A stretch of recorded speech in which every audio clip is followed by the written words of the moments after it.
मित्रों, हम आपको स्मरण दिलाना चाहेंगे कि 1100 रुपये के नगद पुरस्कार की योजना में 15 सितंबर से 22 सितंबर 2000 के बीच पूछा जाने वाला प्रश्न हमारे channel glimpse of Indian history by doctor Mohanlal Gupta की किसी वीडियो में से पूछा जाएगा तथा वह 19वीं सदी के मराठा सरदार दौलत राव सिंधिया पर केंद्रित होगा। सबसे पहले सही जवाब देने वाले को 1100 रुपये का नगद पुरस्कार एवं प्रमाण पत्र दिया जाएगा। धन्यवाद।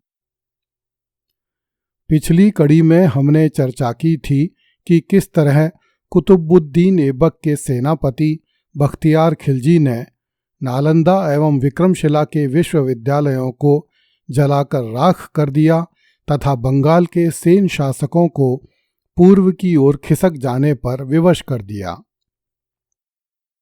इस प्रकार कुतुबुद्दीन ऐबक ने रावी नदी से लेकर ब्रह्मपुत्र की घाटी तक हो रहे विद्रोहों का दमन कर दिया तथा भारत के एक बड़े हिस्से पर कुतुबुद्दीन ऐबक की पकड़ मजबूत हो गई। किंतु ऐबक जब तक दिल्ली के तख्त पर बैठा रहा, उसे भारतीय हिंदू नरेशों से युद्ध करते रहना पड़ा। इन युद्धों में कई बार कुतुबुद्दीन ऐबक के प्राणों पर बन आई, किंतु वह हर बार बच गया। कुतुबुद्दीन के सौभाग्य से इस काल में गजनी ख्वारिज्म के शाह के आक्रमणों से त्रस्त था और भारतीय राजा अपना अपना राज्य प्राप्त करने के लिए अलग अलग प्रयास कर रहे थे। उनका कोई संघ तैयार नहीं हो सका जो एक साथ कुतुबुद्दीन की शक्ति को चूर चूर करके उसे धूल में मिला सकता। इस कारण कुतुबुद्दीन स्वयं को भारत पर ही केंद्रित कर पा रहा था और विद्रोहों को दबा पा रहा था। इस काल में भारतीय भले ही संगठित नहीं थे, किंतु हिंदू प्रतिरोध का एक दूसरा पक्ष भी था जो बहुत उजला था। उस काल के भारत में तुर्की सत्ता का विरोध करने वालों में केवल राजा एवं स्थानीय शासक ही नहीं थे, जन सामान्य भी तुर्कों का विरोध करता था, जिनमें जाटों एवं मेरों की भूमिका उल्लेखनीय थी। कुतुबुद्दीन ऐबक ने ऐसे विद्रोहों को दबाने के लिए स्थानीय हिंदू सैनिकों को अपनी सेना में भर्ती किया तथा स्थानीय छोटे सामंतों को नौकरी पर रख लिया।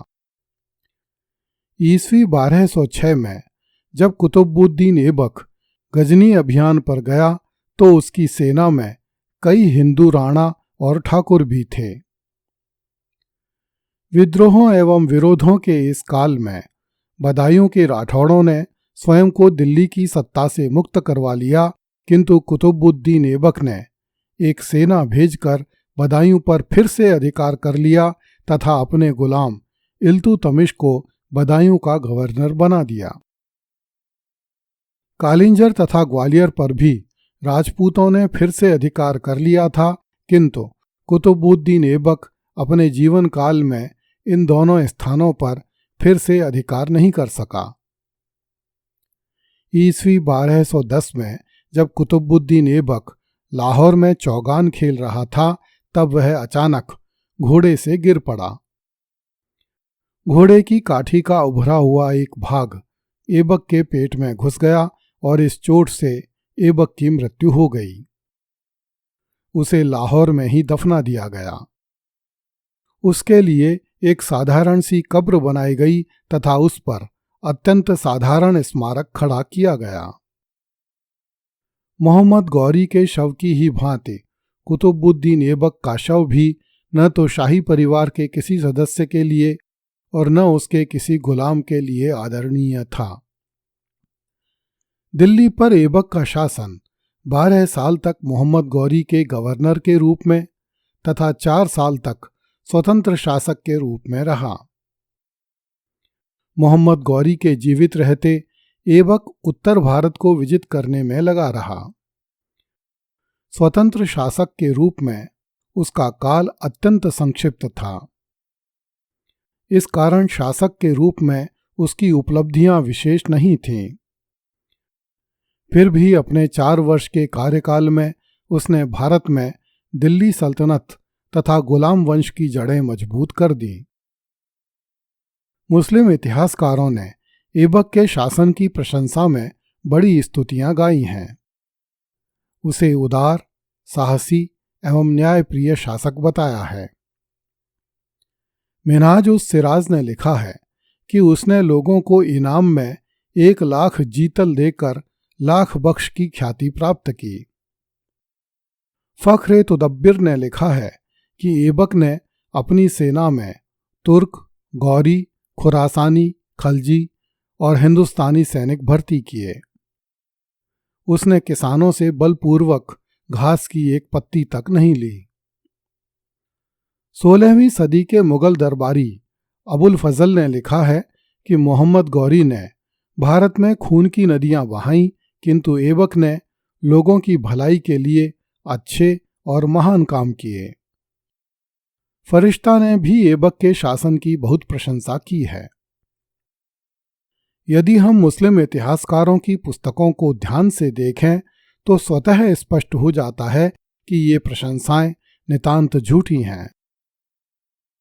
वास्तविकता तो यह थी कि उसने भारत से हजारों निर्दोष लोगों को पकड़कर गुलाम बनाया और मध्य एशिया के देशों में बिकने के लिए भेज दिया। ऐबक के समकालीन लेखक हसन निजामी ने लिखा है कि अकेले गुजरात अभियान में ही ऐबक ने 20,000 लोगों को पकड़कर गुलाम बनाया।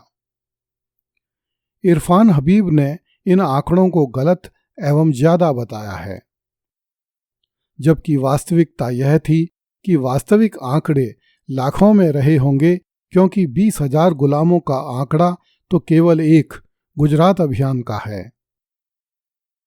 मुस्लिम इतिहासकारों ने ऐबक के न्याय तथा उदारता की मुक्त कंठ से प्रशंसा की है और लिखा है कि उसके शासन में भेड़ तथा भेड़िया एक ही घाट पर पानी पीते थे। उसने अपनी प्रजा को शांति प्रदान की, जिसकी उन दिनों बड़ी आवश्यकता थी। सड़कों पर डाकुओं का भय नहीं रहता था और शांति तथा सुव्यवस्था स्थापित थी।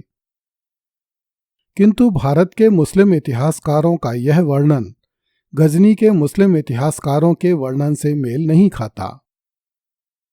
गजनी के इतिहासकारों के अनुसार ईस्वी 1206 में जब ऐबक ने गजनी पर अधिकार किया, तब वह मद्यपान में व्यस्त हो गया तथा उसकी सेना ने गजनी वासियों के साथ बड़ा दुर्व्यवहार किया, जिससे दुखी होकर गजनी की जनता ने पुराने शासक यल्दूज को गजनी पर पुनः आक्रमण करने के लिए आमंत्रित किया। यह प्रश्न उठना स्वाभाविक है कि जब ऐबक ने अपनी मातृभूमि गजनी में इतना भयानक रक्तपात किया, तब वह भारत में आदर्श शासन कैसे कर सकता था। वास्तविकता यह थी कि युद्ध के समय ऐबक ने सहस्रों हिंदुओं की हत्या करवाई और सहस्रों हिंदुओं को गुलाम बनाया।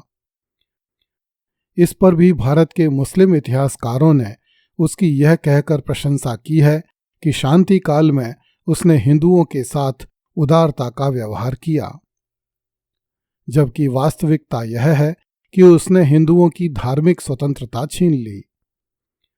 उसने हिंदुओं के मंदिरों को तोड़वाकर उनके स्थान पर मस्जिदों का निर्माण करवाया।